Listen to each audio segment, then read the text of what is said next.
She barely had the strength to hold up the soaked cardboard that served as her shelter on the sidewalk. A 6-year-old child, nestled amongst empty boxes, offered her only treasure to a weeping stranger. What she didn't know was that this man controlled one of the nation's largest empires, and what he didn't know was that his life was about to change forever. This is the story of a dirty teddy bear that connected two broken hearts and revealed a truth no one expected. Subscribe to the channel to receive heartwarming stories every day. The fine September rain turned the city streets into dark mirrors, reflecting the neon lights that never slept. On the corner of Fifth Avenue, amidst the glass towers that touched the low clouds, a small figure huddled against the cold concrete. The girl, no more than 6 years old, clutched a faded teddy bear, its tangled fur stuck to her thin face by the dampness. She watched the relentless flow of people. Executives with their leather briefcases hurried to waiting limousines, shielding themselves from the drizzle with expensive umbrellas. Elegant women trotted in high heels, phones glued to their ears, discussing deals worth more than entire lives. No one looked down. No one saw the child. The cardboard that served as her roof was soaked through, fraying at the edges. A plastic cup with a few coins was strategically placed beside her, but people passed it as if it were part of the street furniture. The girl no longer cried. She had learned that tears brought neither food nor warmth. Her clothes, some several sizes too big, were layered in an attempt to stay warm. A faded blue coat, a pink shirt with a hole in the elbow, a striped skirt that was once white. Each piece told a story of donation or found treasure in the dumpsters of residential buildings. The teddy bear in her arms was as damaged as she was. One of its eyes was loose, hanging by a thread, and its snout had lost almost all its fur, but she clutched it to her chest as if it were made of gold. It was all that remained of her former life, all that remained of her mother. Hunger gnawed at her small stomach, but she'd learned to ignore it. Sometimes employees from nearby diners brought leftovers. Other times she had to scavenge in the trash cans when the hunger became unbearable, but she never stole. Her mother had taught her that it was wrong.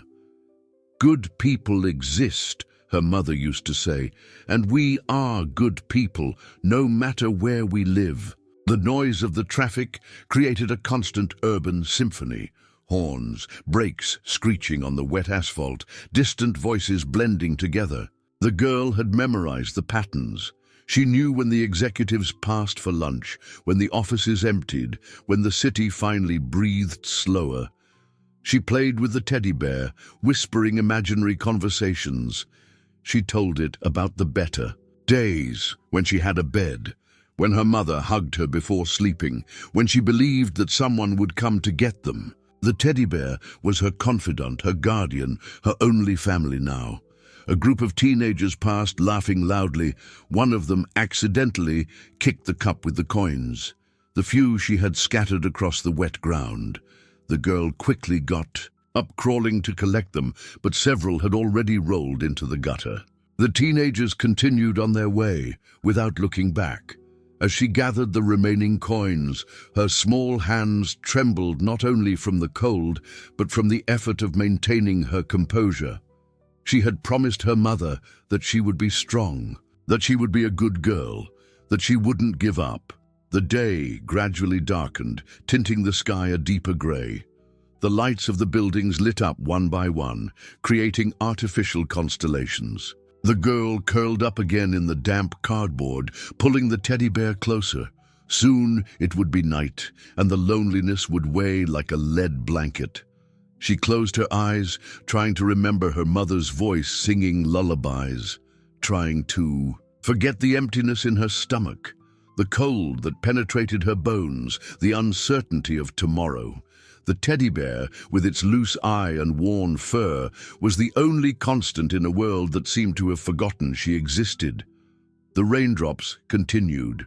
to fall, each one like a tear from the sky for all the lost children on the concrete streets. And there, on the busy corner of one of the most important avenues in the country, a small soul persisted, fueled only by the hope that perhaps someone still cared. A few blocks away, in a mirrored building that sliced the sky like a glass knife, the millionaire adjusted his Italian tie for the third time that hour. His hands trembled slightly, an almost imperceptible tremor that only he noticed. The panoramic office offered a 180-degree view of the city, but his eyes were fixed on the reflection of his own image in the dark glass. 45 years old, graying hair at the temples, perfectly combed, tailored suit cut to measure, Swiss watch on his wrist that cost more than a house. The appearance of someone who controlled empires, decided futures, moved mountains of money with a gesture. On the outside, the perfection of absolute success. On the inside, an emptiness that grew with each day.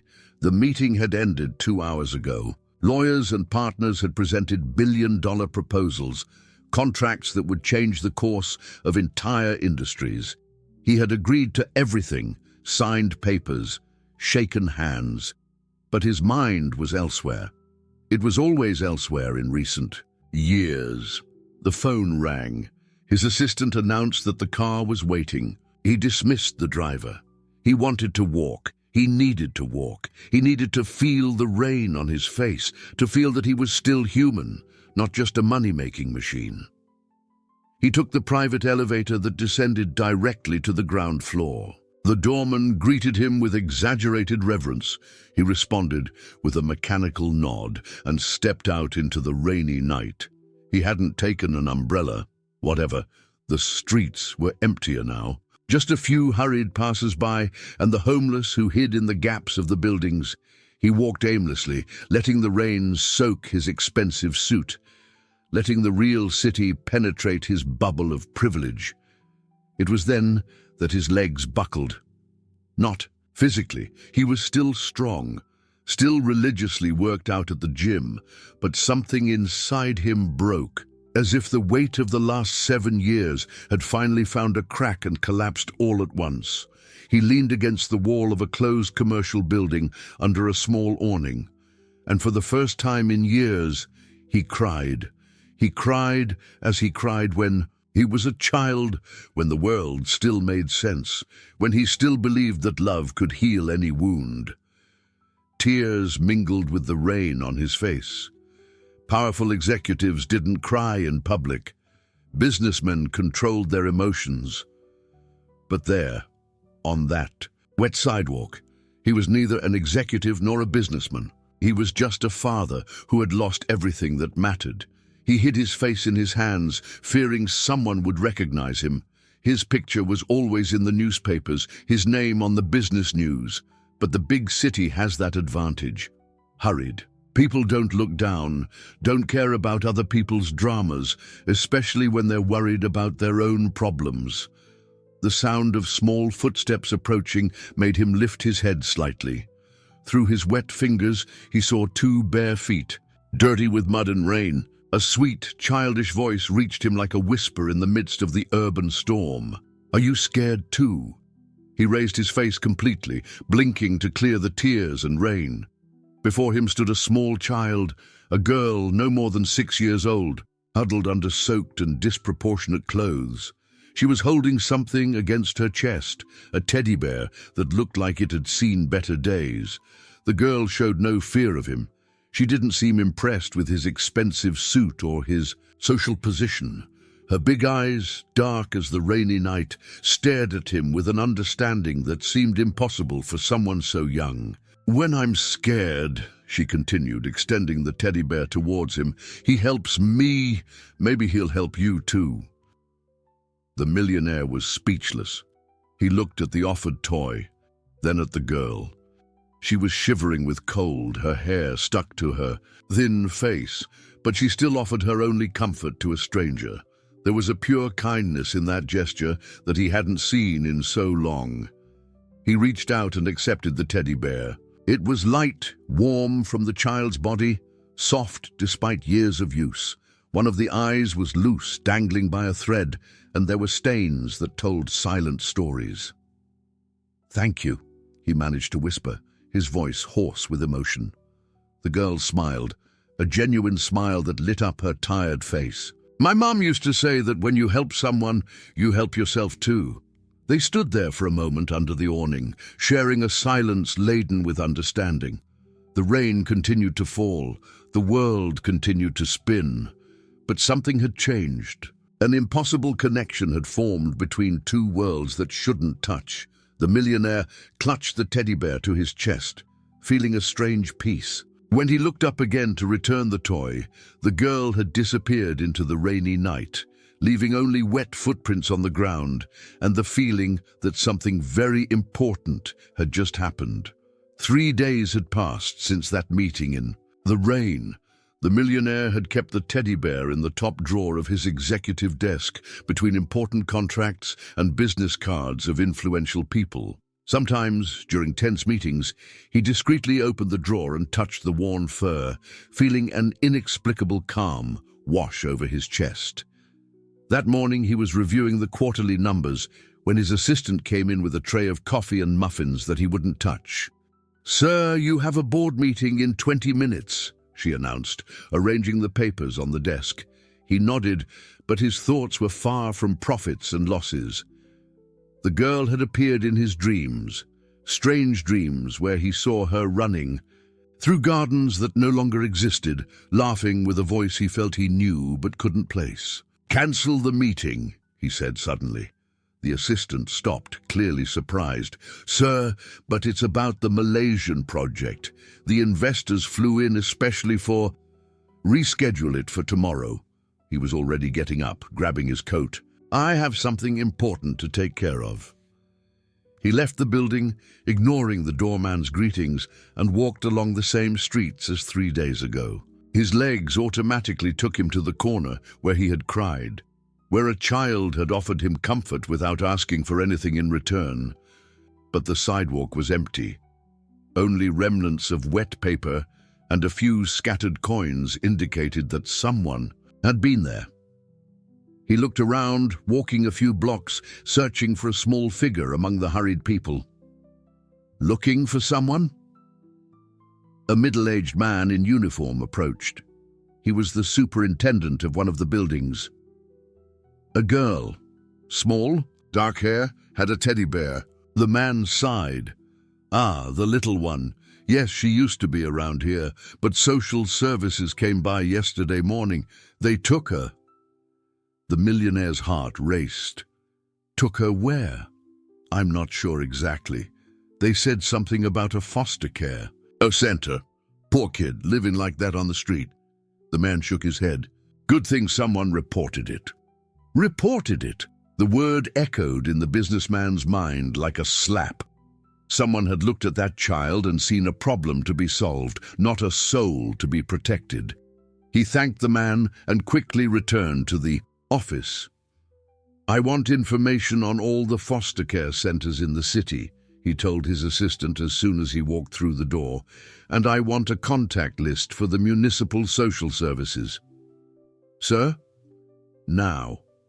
In 2 hours, he had a stack of information about the city's child protection system. He called every center, using his influence to get information that would normally be confidential. It was on the 5th call that he found what he was looking for. "Yes, we received a girl yesterday," confirmed the director of the St. Joseph's foster home. "Estimated age of 6 years, found living on the street." "I want to see her." "Sir, I understand your social interest, but we have protocols. If you'd like to make a donation or—" "I'm coming there now." He was already dismissing the driver. "And I want to talk to her." The foster home was in the southern part of the city, a brick building surrounded by high walls. The director, a 50-year-old woman with a maternal but tired air, greeted him at the entrance. "It's unusual for a businessman of your caliber to come in person," she said, as they walked through the corridors. "Usually the assistants take care of these matters." This is a personal matter. She led him to a room overlooking the inner courtyard where dozens of children were playing under supervision. There she is. She pointed to a small figure sitting alone in a corner, hugging something. It was her. Even from a distance, even without the teddy bear, he recognized her.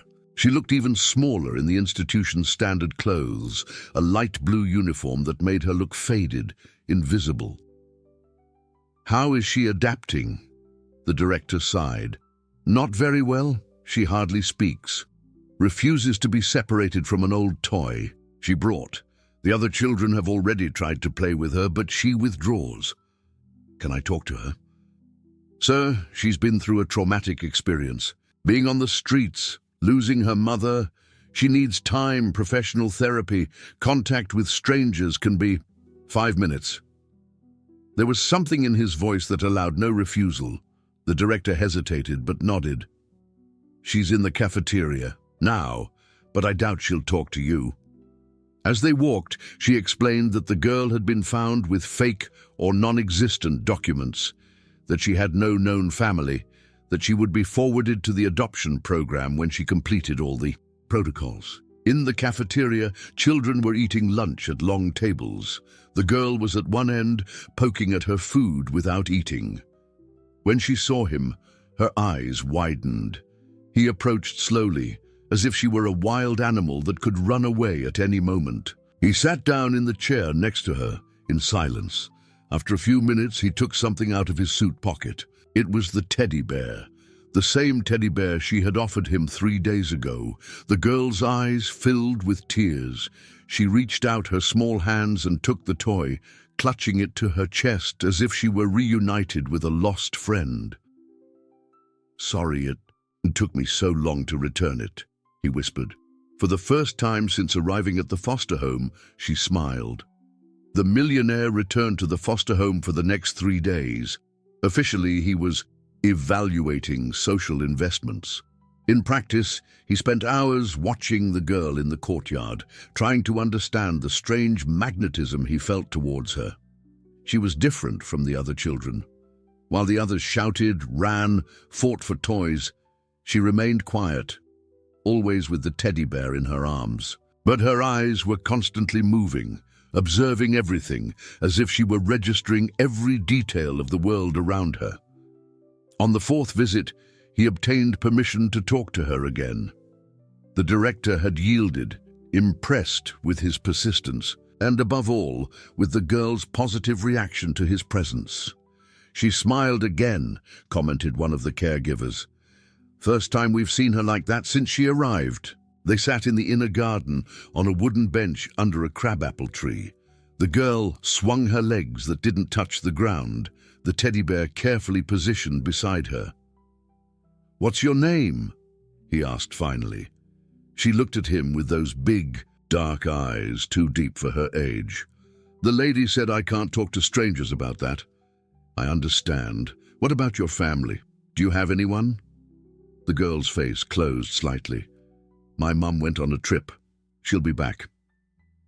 There was something in the way she said it, a forced certainty, like someone who repeats a lie until they believe it. The millionaire felt a familiar pain squeeze his chest.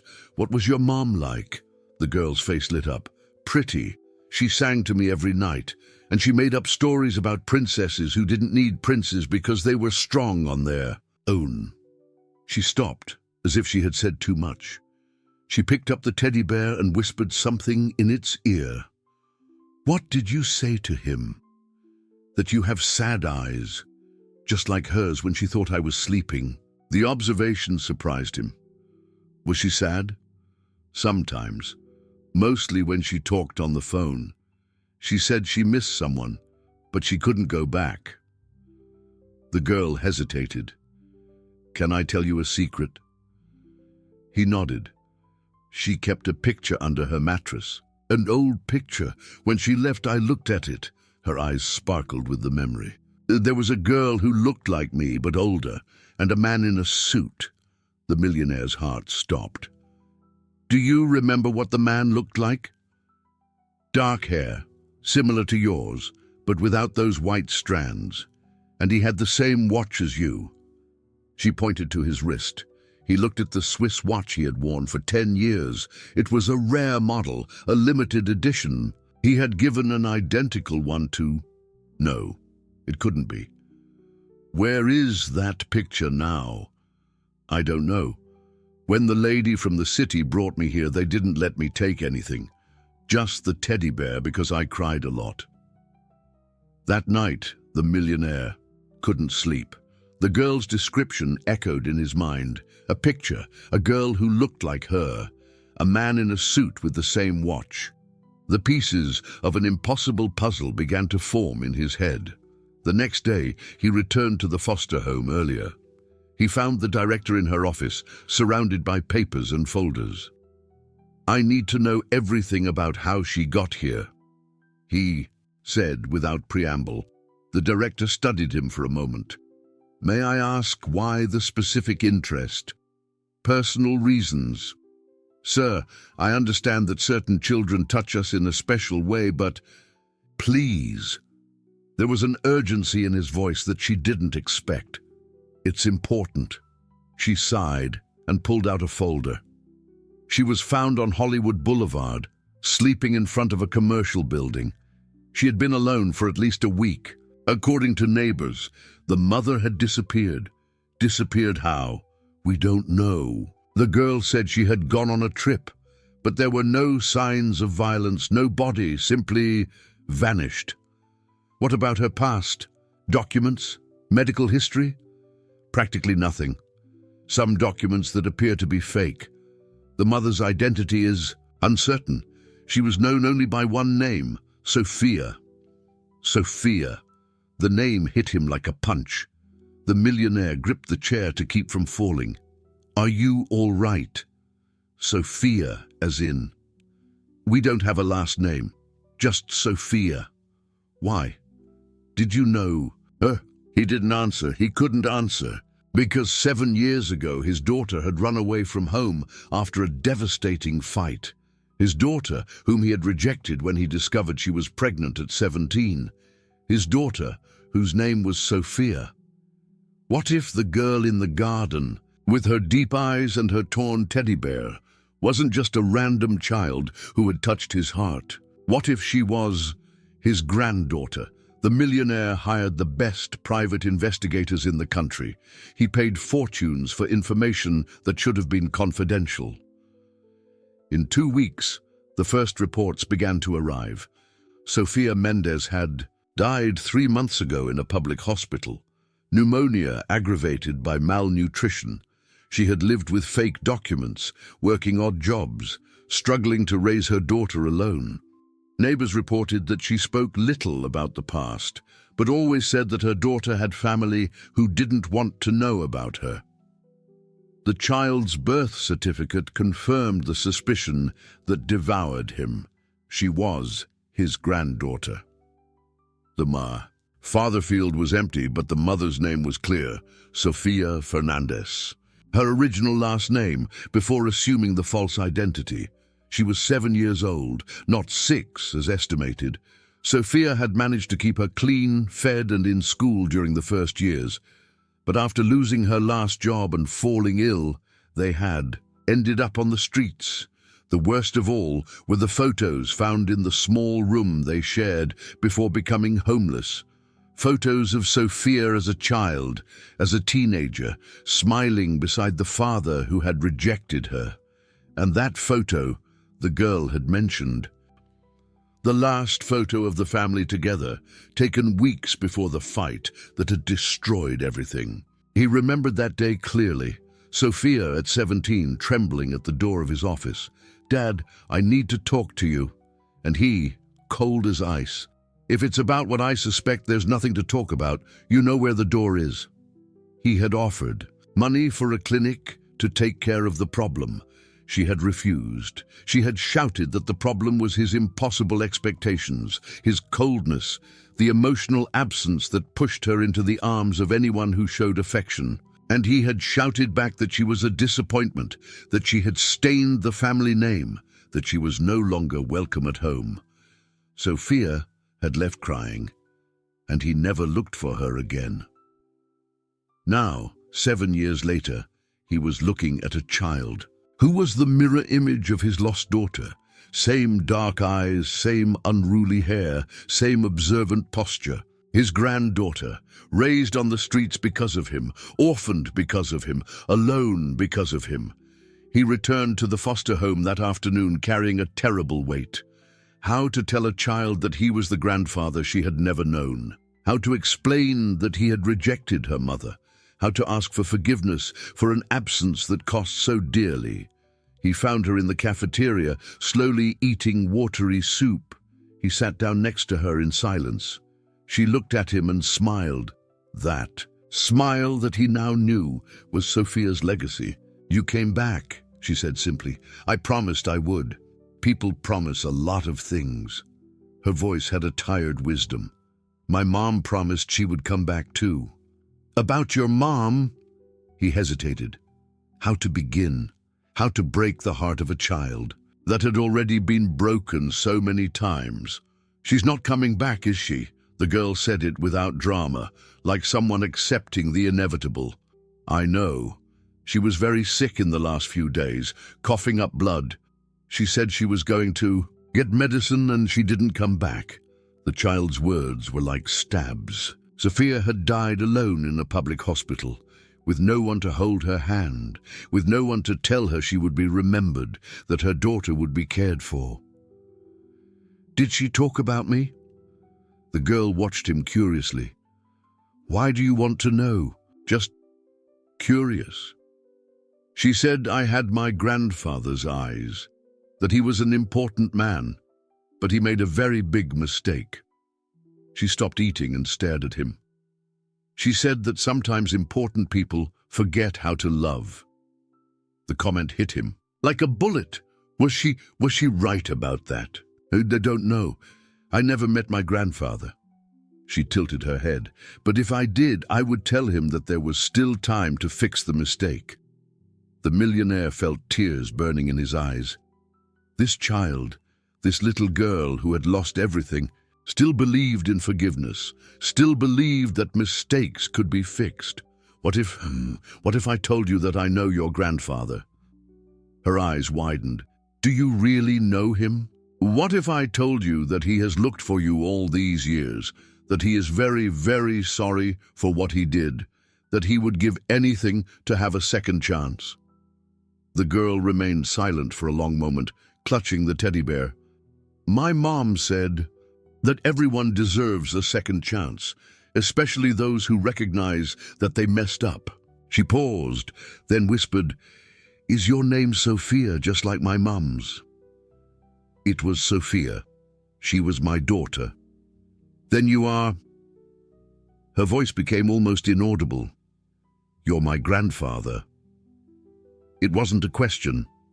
It was a statement said with that strange wisdom she possessed, as if, on some level, she always knew. "I am." His voice trembled. "And I'm so sorry. I'm so sorry for everything." To his surprise, the girl didn't cry. She just studied him with those deep eyes.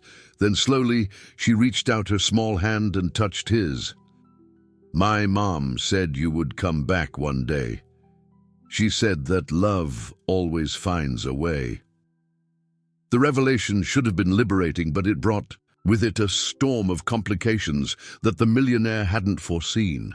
The legal system didn't make adoption easy, even when you had unlimited resources, especially when the adopter was a single man of 45, known for his coldness in business and for a non-existent personal life. 3 weeks had passed since he had revealed his identity to his granddaughter. 3 weeks of bureaucratic battles that tested his patience in ways that the biggest corporate negotiations never had. Each document required another document. Each approval depended on another approval. Each step forward seemed to push him 2 steps back. The family law attorney he had hired didn't hide his concern. Mr. Fernandez, assuming this is the last name, understand that the Department of Social Services has strict protocols. Even with proof of kinship, there's a mandatory adaptation period, extensive psychological evaluations, home visits. How long? He interrupted, drumming his fingers on the mahogany table. 6 months at least, possibly a year. A year? His voice rose involuntarily. She's in an institution, sharing a dormitory with 20 other children, when she could be at home, with family. With all due respect, sir, she doesn't know you as family yet. To her, you're still a kind stranger who shows up for visits. The state needs to ensure that the transition is in the best interest of the child. The millionaire rose from the chair, irritated. He was used to solving problems with money, influence, contacts, but the child protection system seemed impervious to all those tools. His visits to the foster home became daily. He always arrived at the same time, bringing small gifts that the director allowed, books, drawing materials, educational toys. But what the girl valued most was his constant presence. She had stopped saying that her mother would return. She had started calling him Grandpa, a word that sounded strange coming from her mouth, but that warmed his heart in a way he hadn't expected. They always sat on the same bench in the garden, she with the teddy bear in her lap, he trying to build a relationship that should have existed all along. "Grandpa," she asked one sunny afternoon, swinging her legs, "why did you and Mom fight?" The question caught him off guard. They had talked about many things in those weeks, but never about the details of the past. "It's complicated. You didn't want her to be pregnant." The innocence of the question contrasted with the complexity of the answer. "It wasn't that, honey. It was. I had plans for her. College, career. I thought a baby would get in the way of those plans. But she wanted me. Yes, she wanted you very much." The girl was thoughtful. "Didn't you want me?" How to explain to a 7-year-old the intricacies of wounded pride, social expectations, the fear of judgment? How to say that his love for Sophia had turned into anger when she didn't follow the script he had written for her life? "I didn't know I wanted you," he said finally. "But now I do. And now you want to take me home. More than anything in the world. Then why is it taking so long? How to explain bureaucracy to a child? How to say that the system that should protect her was, in fact, keeping them apart? That there were complications that his influence couldn't resolve instantly? It was then that the first real complication came. A phone call from the director on a Thursday morning changed everything. "Mr. Fernandez, you need to come here immediately. There's a situation." He arrived at the foster home to find an official government car parked at the entrance. In the director's office, a woman in a black suit reviewed papers with a severe expression. "Dr. Regina Santos, social worker from the juvenile court," the woman introduced herself without getting up. "I need to talk to you about the girl, Sophia." "She has a name," he replied through gritted teeth. "Of course, about the minor in question." Her voice was professional, cold. "We've learned that you have expressed interest in adopting her, claiming kinship." "Not claiming, proving. We'll see about that." She opened a folder. "DNA tests have been performed. They are being arranged." And do you believe you are prepared to care for a child who has experienced significant trauma? Let's be frank, Mr. Fernandez, your reputation in the corporate world doesn't exactly suggest human warmth." The insinuation irritated him deeply. "My ability as a grandfather isn't measured by the business section." Perhaps not, but it is measured by psychological studies, family environment assessments, ability to provide emotional stability, not just financial. She closed the folder with a snap. "Frankly, there are other candidates, structured families with parental experience, who have already expressed interest in the child." "Other candidates?" His blood ran cold. "One family in particular has caught our attention. The Moreiras, they have already adopted 2 children, have an exemplary history, a stable family environment. The wife is a child psychologist. She's my granddaughter. Allegedly. And even if she is, the state prioritizes the child's well-being above blood ties, especially when there are doubts about the relative's ability to provide a suitable environment. The director tried to intervene. Dr. Santos, Mr. Fernandez has demonstrated real interest in the child.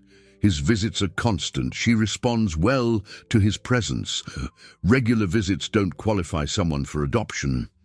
The social worker stood up. Mr. Fernandez, you have the right to enter the process, of course, but you must understand that this does not guarantee the outcome you desire. After she left, the millionaire sat down heavily in a chair. The director watched him sympathetically. Is she being too harsh? She asked. I understand her position, he sighed. On paper, it must seem strange. A single businessman with no experience with children, wanting to adopt a girl who until recently was a complete stranger to him. But you're her grandfather. I am, but I was a terrible father. Why would it be any different as a grandfather? Silence settled in the office. Outside, children were playing in the courtyard. He could distinguish his granddaughter's voice among the others, lower, more observant, more careful. Can I tell you something? The director broke the silence. In 20 years of doing this job, I've seen many adoption attempts, some for the right reasons, others for the wrong reasons. Ironically, some of the most structured families on paper raised adopted children as trophies, as charity projects. Others, who seemed less ideal on paper, raised children with true love. She leaned forward. That girl smiles when you arrive. Really smiles for the first time since she got here. You can't fake that. But is it enough? Only you can answer that. But I'll give you some advice. If you really want to fight for her, you need to show not only that you can take care of her, but that you need her as much as she needs you. That night, the millionaire stayed awake late in his empty penthouse apartment, an apartment that had been designed to impress visitors, not to house a child. Rooms that had never heard children's laughter, a kitchen that had never prepared sandwiches for school lunches, a living room that had never been messed up by toys. For the first time in years, he imagined the space differently. He imagined a small bed in one of the guest rooms. He imagined drawings on the refrigerator. He imagined his granddaughter learning to swim in the rooftop pool, learning to ride a bike in the building's common area. He imagined himself teaching her the things he had never taught Sophia: patience, forgiveness, that being vulnerable wasn't weakness. That love wasn't conditional on success. But first, he needed to prove that he deserved the chance, and he began to suspect that it would mean much more than simply filling out papers and going through interviews. The next day, he began to make changes. He hired an interior designer specializing in children's rooms. He enrolled in parenting classes. He began therapy with a psychologist specializing in late family bonds. But more importantly, he started to really listen to his granddaughter. Not just hear her, but listen. Understand her fears, her dreams, her memories of her mother. Learn that she liked stories about animals, but was afraid of big dogs. That she knew how to read better than children her age because Sophia had taught her. That she dreamed of having a garden where she could plant flowers like her mother used to do. In the window boxes, each visit revealed more about who she was, and each revelation made him more determined not only to save her from the system, but to save himself in the process. Because he was beginning to understand that this wasn't just a story about rescue, it was about mutual redemption. The legal war would be long. Other families would be interested, the system would be rigorous, but for the first time in 7 years, the millionaire had something to fight for that was worth more than money. He had a chance to fix everything, a chance to be the grandfather his granddaughter deserved, A chance to honor Sophia's memory by loving the daughter she had protected alone for so long. He just needed to prove that he was worthy of that chance. Not on paper, but in real life. Day by day, visit by visit, hug by hug. The DNA test officially confirmed what everyone already knew. She was his granddaughter, but instead of facilitating the process, the results seemed to intensify the system's resistance, as if the biological kinship was seen as a dangerous weapon in the hands of someone who had already failed as a father. The problem, explained his lawyer during a tense meeting, is the record. The fact that your daughter lived and died on the streets while you had unlimited resources to help her. That raises questions about your ability to prioritize family ties. I was a proud idiot. Is that a crime? Not legally, but ethically, it casts doubt on your suitability as a guardian. Worse than the bureaucracy were the headlines. Tycoon tries to buy redemption, screamed a tabloid. Street child becomes tug of war between rich man and solidarity, said another. His private life had become a public spectacle. The partners began to pressure him. A meeting in the executive board became almost a mutiny. Your emotional instability is affecting business, declared one of the oldest directors. Shares have fallen 3 points since these stories began circulating. My personal life doesn't interfere with the company's results. Oh, doesn't it? You've been missing important meetings, delegating crucial decisions, spending company time and resources on private detectives and family lawyers. I've never used company resources for... We're not just talking about money. Another partner leaned forward.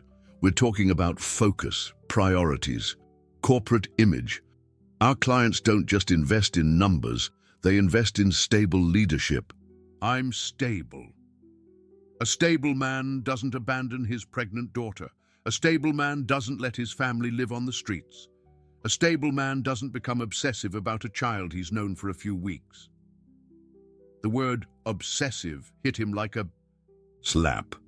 She's my granddaughter. She's a stranger who happens to share your DNA. The voice was cold, calculating. And if you continue down this self-destructive path, perhaps it's time to reconsider your position in the company you founded. It was a thinly veiled threat.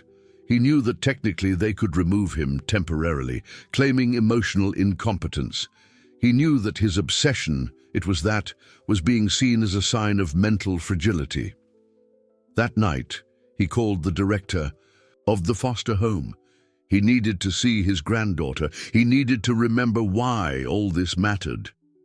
Mr. Fernandez, it's almost 8 o'clock at night. Visiting hours ended at 6. Please, just 15 minutes. There was something in his voice that the director recognized, controlled despair, the kind that precedes drastic decisions. Is everything all right? Yes, no, I just need to see her. She was already sleeping, but... Sigh. 15 minutes. He arrived at the foster home driving himself, something he hadn't done in years. Normally, there was a driver, there was protocol.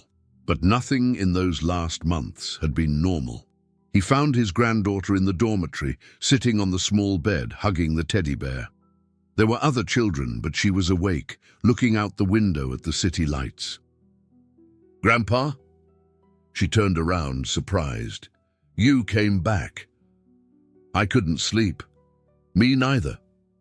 She made room on the small bed, and he sat on the edge. You're sad. It wasn't a question. That child could read emotions with an unsettling precision, a little. Is it because of me? The question caught him off guard. Why do you think that? I heard the ladies talking. They said that some people think you're, how did they say it? Trying to buy forgiveness. I didn't understand very well, but it seemed bad. He felt anger at the gossiping ladies, at the system, at the whole world that turned love into something suspicious.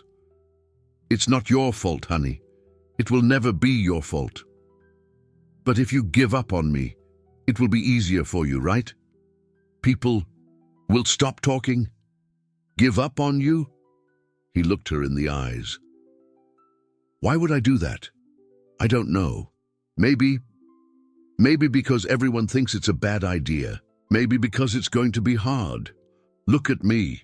He held her small hands. I already gave up on your mother once. I won't give up on you. Never. Even if everyone says you shouldn't stay with me? Even if the whole world says that? She studied his face for a long moment as if searching for lies. Then she smiled, that smile that he was learning to value more than any signed contract. You know what Mom taught me? What? That sometimes the right thing isn't the easy thing. And that special people do the right thing, even when everyone thinks they're wrong. Your mother was wise. Are you sure you really want to stay with me, even knowing it's going to be hard? I'm more sure of that than of anything else in my life. Then I'll wait, no matter how long it takes. The simplicity of the statement, the absolute trust in his word, broke something inside him. This child, who had lost everything, still believed in him, still chose to trust when it would be easier to protect her heart. Can I tell you a secret? She whispered. Of course. I pray every night that you can take me home, but not just that. She hesitated. I pray that we heal together, because you have sad eyes just like Mom had, and I learned to take care of sad people.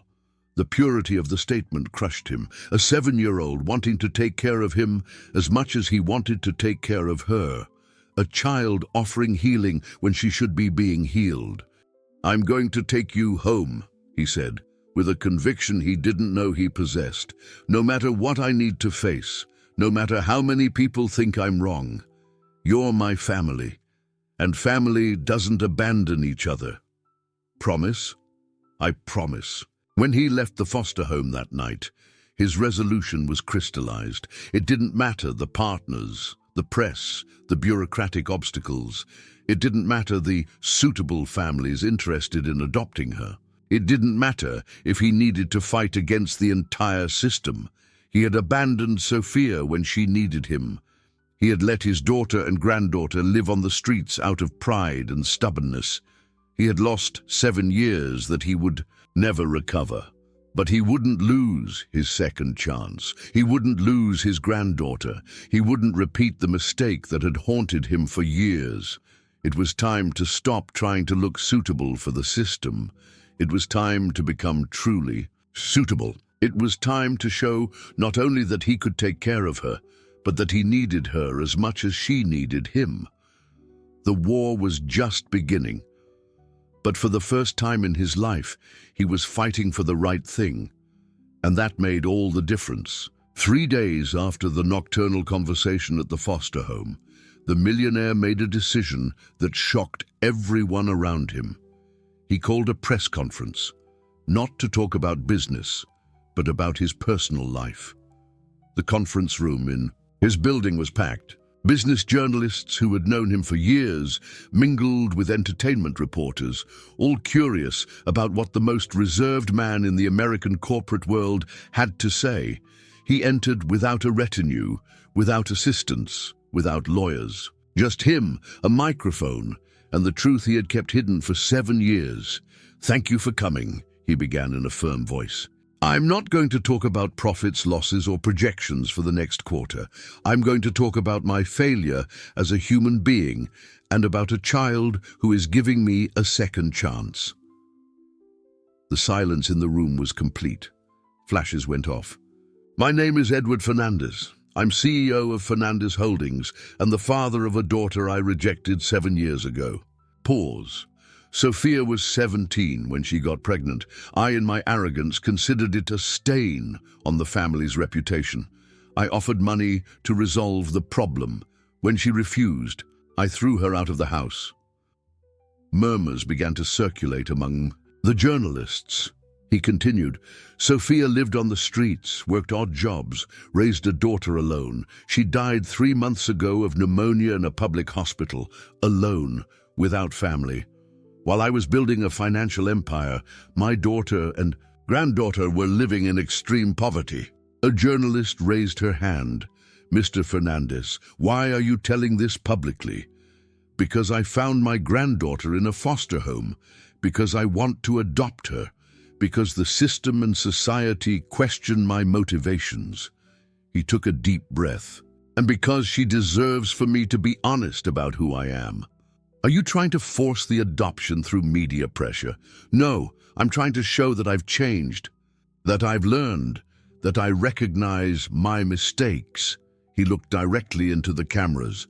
"My granddaughter has taught me more about humanity in 2 months than I learned in 45 years. She offered her only toy to a weeping stranger. She sees goodness where others see only problems." Another reporter spoke up. "Critics say this is performance, an attempt to clean up your image after abandoning your daughter." "Critics can say what they want." His voice hardened slightly. "I gave up." Sophia out of pride. "I'm not going to give up her daughter for the same reason. If this is performance, it's a performance that I intend to maintain for the rest of my life." "What about your partners?" "Sources suggest internal resistance." Edward smiled for the first time. "My partners built wealth with me. Now I'm going to build a family. If they can't understand the difference in priorities, maybe it's time for us to re-evaluate our partnership." The statement caused a furor. Shares of Fernandez Holdings fluctuated on the stock market. But that's not what mattered anymore. After the press conference, Edward went straight to the foster home. He found the director visibly nervous. "Mr. Fernandez, all the phones are ringing. Reporters wanting information about the girl, about the adoption process. Where is she?" "In the garden, as always." "But—" She hesitated. "The social worker called. She's coming here. It seems that your media exposure has complicated things." Edward found his granddaughter on the usual bench, drawing in a notebook he had given her. She looked up and smiled. "Hi, Grandpa. You look different." "Different how?" "Lighter." She tilted her head. "Like you've dropped something heavy." "Maybe I have. Did you talk about me on TV?" "I talked about us, about our family. Everyone will know now. Everyone will know that you're my granddaughter and that I'm proud of it." She put away the pencil and examined him with that peculiar seriousness. "Are people going to say bad things?" "Probably. Do you care?" "I only care about what you think."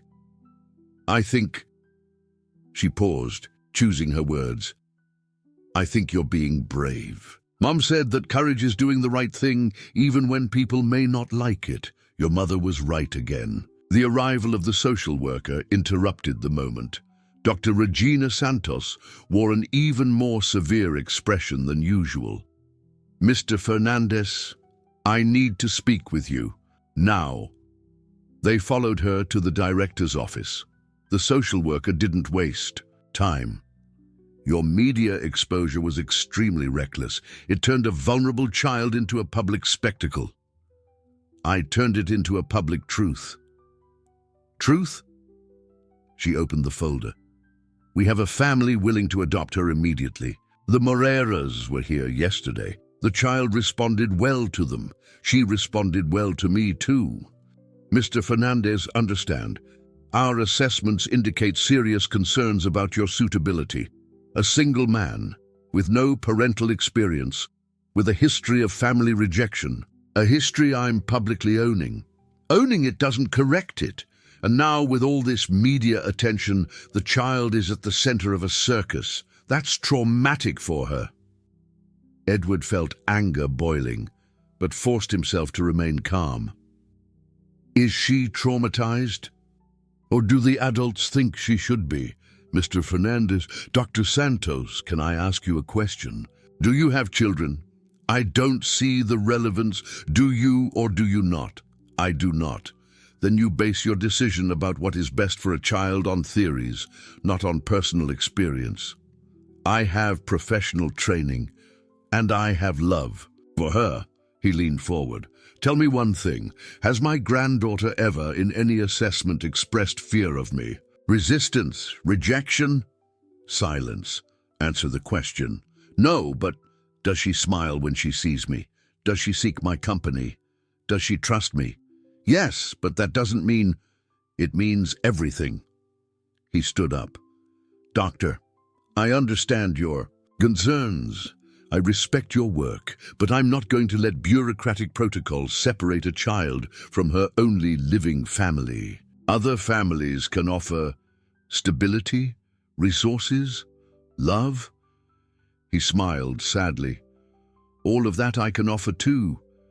But you know what other families can't offer? The chance for her to grow up knowing her mother's story. The chance to visit Sophia's grave. The chance to understand where she comes from. The director, who had remained silent, finally spoke up. Dr. Santos, in 20 years at this institution, I've seen many adoptions. Some failed with perfect families on paper. Others thrived with inadequate families in theory. Don't tell me how to do my job.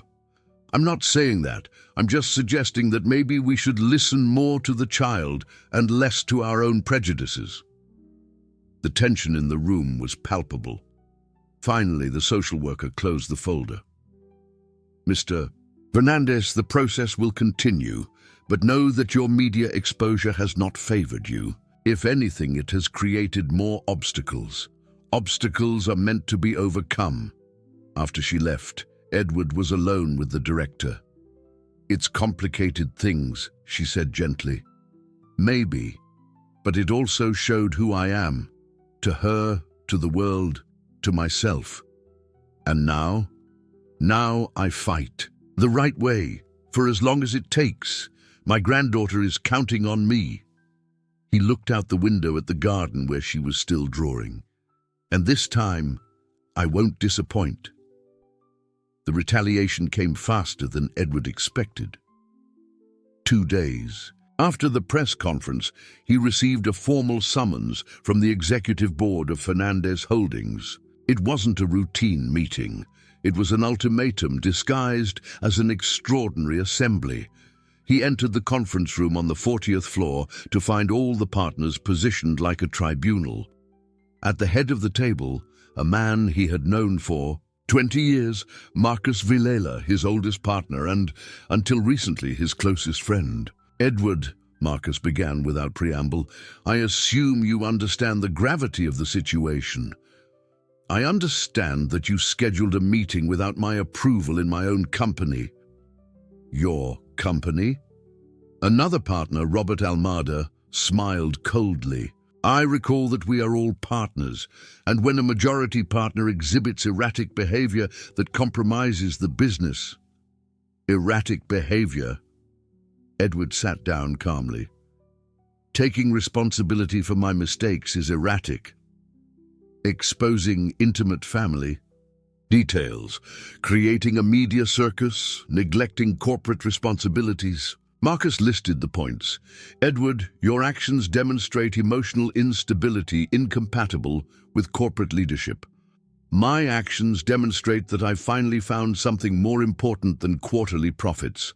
Something more important. Robert slammed his hand on the table. This company employs 15,000 people. It moves billions. Your decisions affect entire economies, and you want to throw it all away for a... He hesitated. For a what? Edward's voice became dangerous. Finish the sentence. For a child who doesn't even know you. She's my granddaughter. She's a stranger who shares DNA. Marcus leaned forward. Edward, you abandoned your own daughter when she got pregnant. What guarantee do we have that you won't abandon the company when this child becomes a burden? The silence that followed was deafening. Edward felt each word like a sharp blade, cutting wounds he was trying to heal. So that's it, he said slowly. You think I'm incapable of change. We believe you're going through an emotional crisis. Marcus's voice sounded almost paternal. An understandable crisis, but one that is compromising your judgment. My judgment? Edward laughed bitterly. My judgment made me build this empire alongside you. My judgment made me the richest man in the country. But now, because I want to save a child, you question my sanity. It's not questioning, Edward. Robert slid a folder in his direction. It's acting preventatively. Edward opened the folder. Legal documents. Action for temporary removal due to emotional instability. Transfer of decision-making power to the board. His hands trembled slightly. You can't do this. We can and will if necessary. Marcus didn't look away. We have enough votes. We have legal justification. We have the approval of the main investors. 30 years, Edward murmured. 30 years building this with you. And that's why we're offering an alternative. Robert stood up, walking to the window. Give up the adoption. Go back to work. Let appropriate families take care of the child, and everything goes back to normal. You're blackmailing me. We're offering realism. Marcus slammed his fist on the table. Edward, be practical. You're 45 years old. You've never been married. You have no experience with children. You rejected your own daughter. What kind of father would you be? The kind who learned from his mistakes. Learning isn't enough. Marcus's mask finally fell. You want to know the truth? Everyone here thinks you're doing this out of guilt, not out of love. You're trying to buy the forgiveness that Sophia never gave. The words hit Edward like physical punches because there was truth in them, a truth that hurt too much to admit. Maybe, he said finally, maybe I am trying to redeem myself through her, but you know what I've discovered? She doesn't need to forgive me because she never judged me. She loves me, not despite my mistakes, but because she chooses to love. Sentimentality doesn't build companies. No. Edward closed the folder without signing it. But it builds families, and for the first time in my life, I prefer to build a family. Absolute silence. Edward stood up, adjusted his jacket. You want the company? Keep it, but you won't use me as a weapon against an innocent child. Edward, don't be dramatic. Marcus tried to intervene. Dramatic? Edward smiled. You just gave me an ultimatum, the company or my granddaughter. And you know what? For the first time in my life, the choice is easy. You can't be serious. I'm dead serious. Edward walked towards the door. Draft the documentation. Transfer the shares to you. Keep the billions, the meetings, the profits. I'll keep her. You'll regret this, Robert shouted. I already regretted abandoning my family once. I don't intend to regret it again.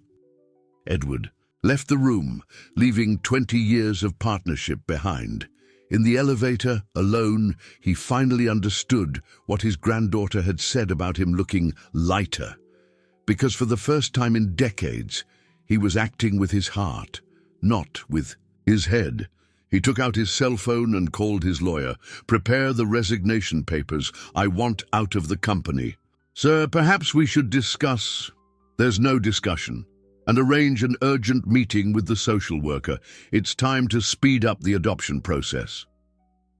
When he arrived at the foster home, he found his granddaughter in the garden, as always. But today she wasn't alone. A couple was sitting with her on the bench, a man in his 40s, an elegant woman with a forced smile. His heart froze. The director approached. Mr. Fernandez, these are the Moreiras. They came to meet, to talk. To talk? His voice came out louder than he intended. The man stood up, extending his hand. Mr. Fernandez, we admire your interest in the child. But perhaps we can offer something more stable. Stable? The woman smiled condescendingly. A house with a garden, emotional stability, experience with adopted children, and more socially and financially suitable now that we've heard about your business problems, the man completed. Edward looked at his granddaughter.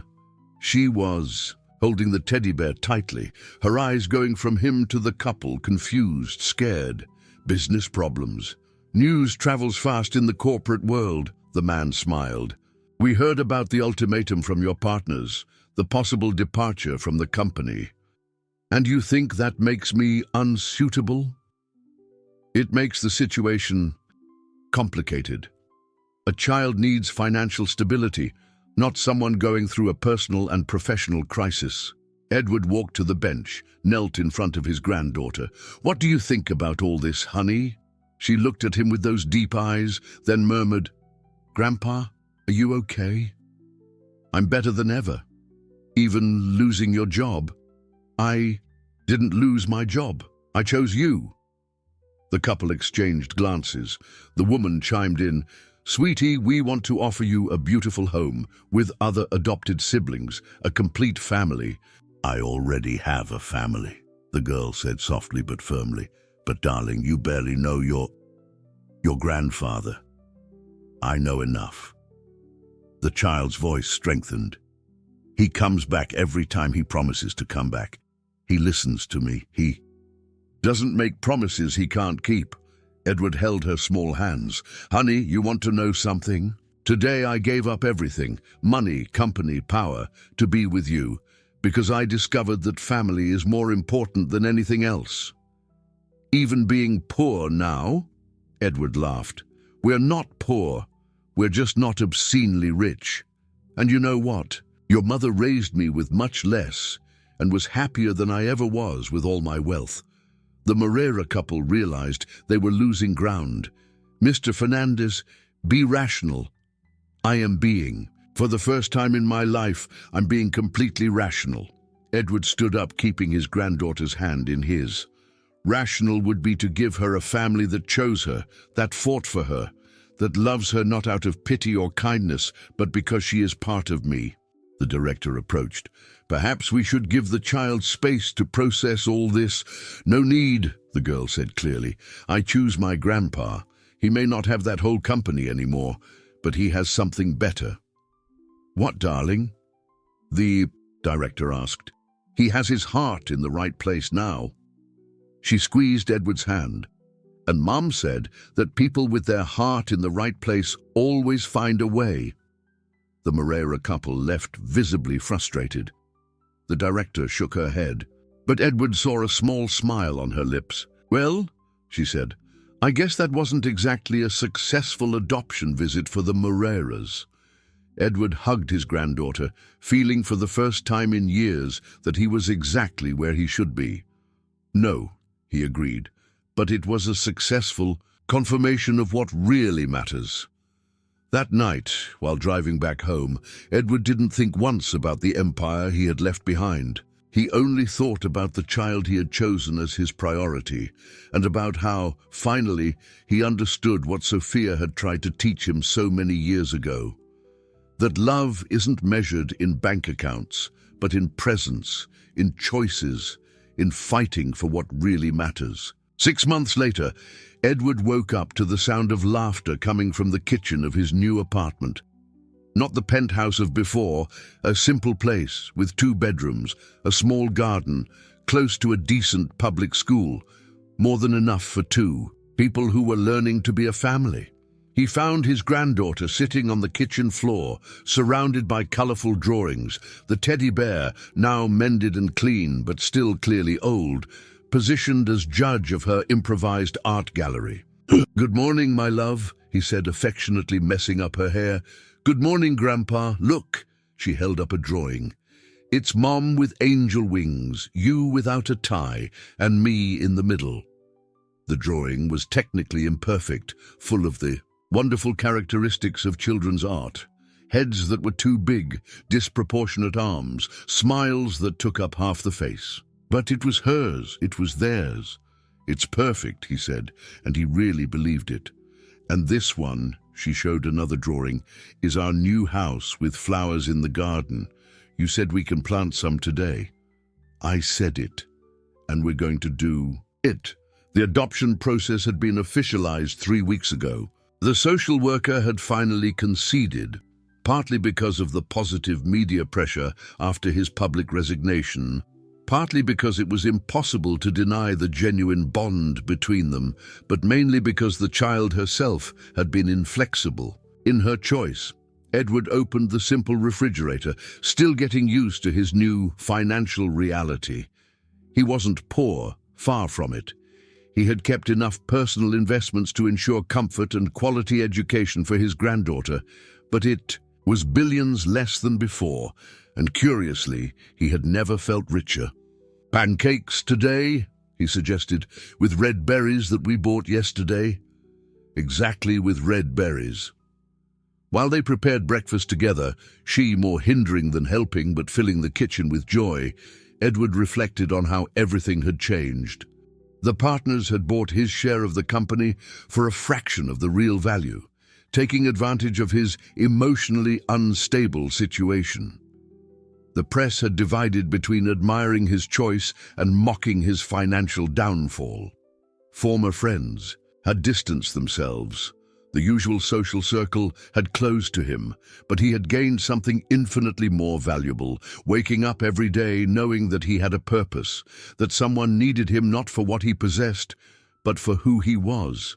"Grandpa," his granddaughter said, smeared with pancake batter, "do you miss the big company?" "Sometimes," he answered honestly. "But you know what I miss the most?" "What?" "The time I lost with your mother, the time I almost lost with you." She studied him with that strange wisdom. "But now you have plenty of time." "Exactly. And I intend to use every second." After breakfast, they went to the small garden. They planted red roses, Sophia's favorite flower, and white daisies, which his granddaughter chose because they looked like flower smiles. "Grandpa, can I ask you a question?" "Always.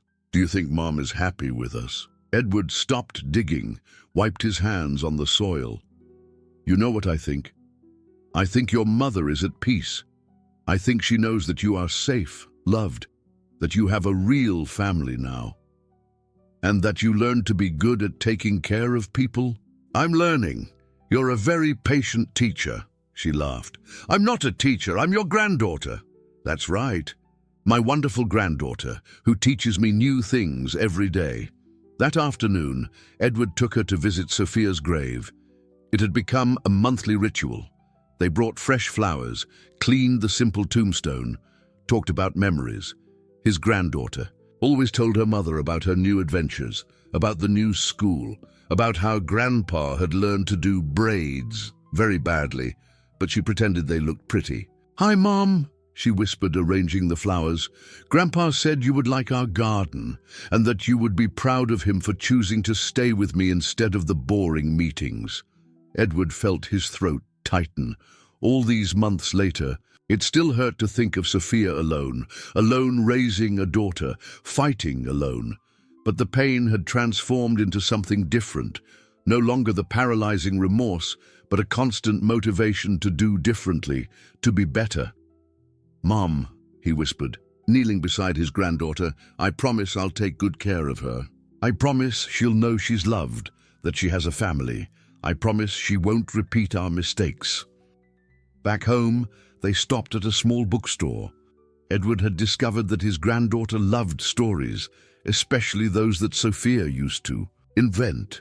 They chose 3 new books, including one about a brave girl who saved an entire kingdom with kindness instead of swords. "Just like you," Edward said, "you saved me with kindness. I just shared my teddy bear. Sometimes that's all someone needs." That night, after a simple dinner, they had agreed that cooking together was much more fun than having a chef. They sat on the sofa to read. She snuggled up beside him, the teddy bear carefully positioned on the other side of him. "Grandpa? Do you regret leaving all that money?" Edward closed the book, looked at his granddaughter, hair still unruly despite the disastrous braid he had tried to do, eyes shining with genuine curiosity. Teddy bear hugged even at 7 years old because it represented continuity, love, memory. "You know what I learned?" he said finally. "Money can buy a lot of things. Big houses, expensive cars, people who pretend to be your friends, but it can't buy what we have here." "What do we have here?" "This story that you chose to read with me, the garden we planted together, the way you wait for me to come back from work every day." The way you remember to save a pancake for me when I make some on Mondays." He kissed the top of her head. "I didn't trade money for you. I traded an empty life for a meaningful life. And don't you miss the company? I opened a small consulting firm. I help family businesses resolve conflicts between generations." He smiled. "Turns out that someone who almost destroyed his own family can teach others not to repeat the same mistakes." She was thoughtful. "So our mistakes can help other people?" "They can, if we learn from them. Mom used to say that too. Your mother was wiser than I imagined." They continued reading until she fell asleep on the sofa.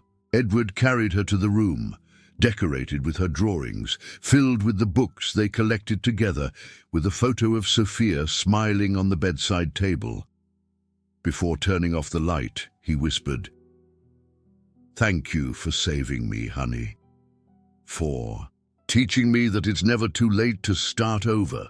In his own room before sleeping, Edward looked out the window at the city.